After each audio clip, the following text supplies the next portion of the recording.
Let's talk about shortcuts. You may have seen an icon on your desktop that has this little square arrow icon in the corner. That's called a shortcut. A shortcut is essentially where this is a placeholder for a file, but the file doesn't actually live in this location. So if you right click on it and choose Open File Location, you can see this is where Google Chrome is stored, for example. This is where it takes up space. But by using this shortcut, I can double click it and still open the program. Now this works for files, folders, really anything.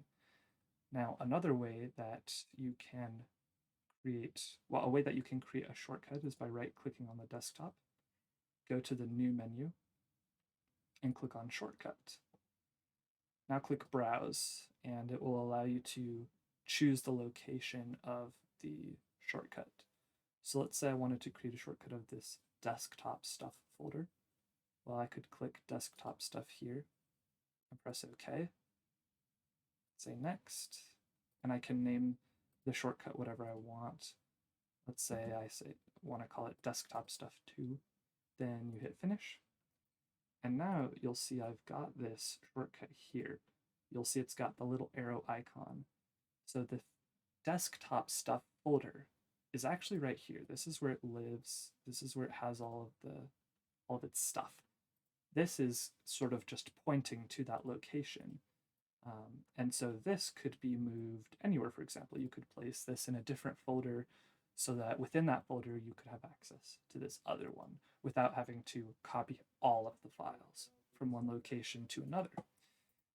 Now, a different way we could create a shortcut is by right-clicking on the thing you want to make a shortcut of, and we'll go to Copy.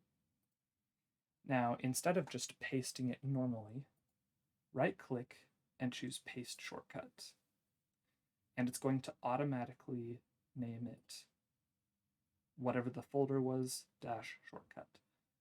But you can right-click it and choose Rename, and you can give that a different name if you'd like.